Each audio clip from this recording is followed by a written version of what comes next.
ఇద్దరు పేర్లు పెట్టవా?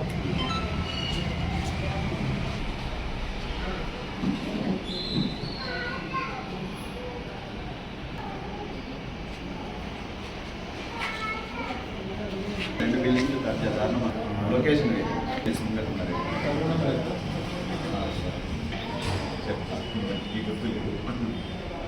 రెండు ప్లాట్ దారి దగ్గర ఆ దారి ఉన్నప్పుడు ఉన్న ప్లాట్ వాళ్ళు ఇక్కడ లేదు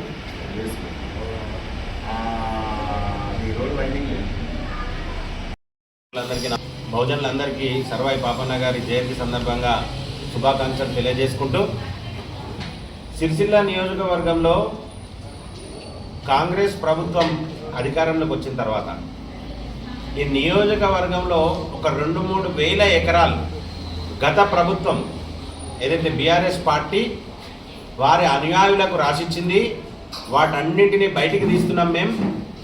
వాటన్నింటినీ ఏదైతే చట్ట ప్రకారంగా కాని వాటిని అన్నింటినీ క్యాన్సిల్ చేసి ఆ చేసుకున్న వాళ్ళందరినీ జైలుకు పంపుతానన్నారు. మన జిల్లా కలెక్టర్ గారు కూడా ఆరంభ శూరత్వమే చూపెట్టింది.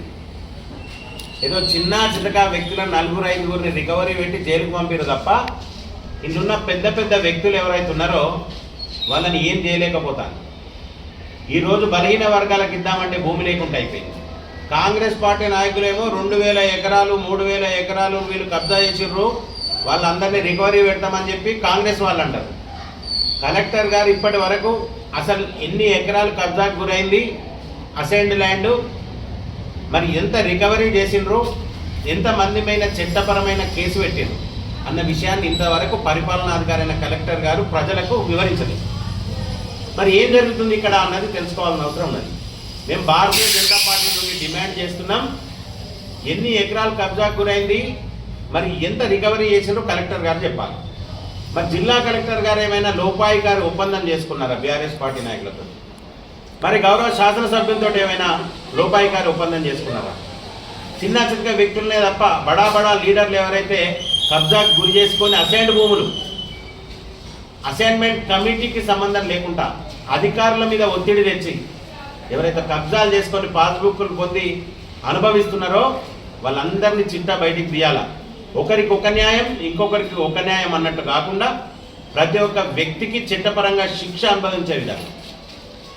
ఈరోజు నిన్న కాక మొన్న ముస్తాబాద్లో మా మండలాధ్యక్షుడు ప్రెస్ మీట్ పెట్టి చెప్పిండు, 410 survey number, 608 survey number. 608 survey నెంబర్లో 100 ఎకరాల అసైన్ ల్యాండ్ ఉంది, దాని అంతా కబ్జా చేసిరని చెప్పి. 604 సర్వే నెంబర్లో 410 సర్వే నెంబర్లో సుమారు 50 ఎకరాలు కబ్జాకు గురైంది, స్టోన్ ప్రెషర్లు పెట్టిరని చెప్పి.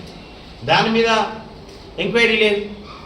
అదే రకంగా సిరిసిల్ల మానే ఈ కొత్త చెరువు పక్కకున్న DCMS గోదాంకు సంబంధించిన భూమి అసలు ల్యాండ్ ఎంత ఉంది, ఎంత కబ్జాకు గురైంది, దాన్ని ఎంక్వైరీ చేసే పరిస్థితులు అది. మరి జిల్లా కలెక్టర్ గారు ఏం చేస్తున్నారు? జిల్లా కలెక్టర్ గారు వివరణ ఇవ్వాల్సి ఉన్నది. DCMS గోదాంకు ఎంత ప్రభుత్వ భూమి ఉన్నది, ఎంత కబ్జా గురైంది, ఎంత అందుబాటులో ఉంది, దానికి వివరణ ఇవ్వాలి. అదే రకంగా జిల్లా కలెక్టర్ గారు అసైన్డ్ ల్యాండ్ ఎంత ఉంది, ఎంత కబ్జా గురైంది, ఎవరెవరి పేరు మీద చర్యలు తీసుకున్నారు, మిగతా వాళ్ళని ఎందుకు ఆపుతున్నారు, పెద్దలకు ఒక రకంగా చిన్నలకు ఒక రకంగా వ్యవహారం చేస్తే భారతీయ జనతా పార్టీ ఊరుకోదు. ఇంకొక విషయం ఏంటంటే ఇప్పుడు కూడా మున్సిపల్ స్పెషల్ అధికారిగా కలెక్టర్ గారే ఉండి ఉంటారు. తప్పకుండా ఇక్కడ మున్సిపల్లో జరుగుతున్న లేఅవుట్ ల్యాండ్ల ఆక్రమణ, మున్సిపల్లో ఇంతవరకు ఎంత లేఅవుట్లు చేసిర్రు, ఎంత ల్యాండ్లు ఆక్రమించుకున్నారు, లేఅవుట్ ల్యాండ్లు ఏడున్నాయి, మరి ఎవరి ఆధీనంలో ఉన్నాయి, దాన్ని కూడా వివరణ ఇవ్వాల్సిన అవసరం జిల్లా కలెక్టర్ గారికి ఉన్నది. మరి ఈరోజు మేము సహకరిస్తామని ఎంతవరకు చెప్పినా కానీ మమ్మల్ని వాడుకునే పరిస్థితిలో జిల్లా కలెక్టర్ గారు లేదు. రానున్న రోజుల్లో ఈ అసైన్డ్ ల్యాండ్ ఏవైతే ఉన్నాయో బలహీన వర్గాలకు కాకుండా పెద్దలపై చేసిన దాన్ని వీరిగిట ఎంత కబ్జా అయింది, ఎంత ఉందో వివరణ ఇవ్వనట్లయితే భారతీయ జనతా పార్టీ నుండి కలెక్టరేట్ ముట్టడి ప్రోగ్రాం తీసుకుంటామని చెప్పి పాత్రికేయ మిత్రుల సమావేశంలో తెలియజేస్తున్నాం. భారత్ మాతాకి జై.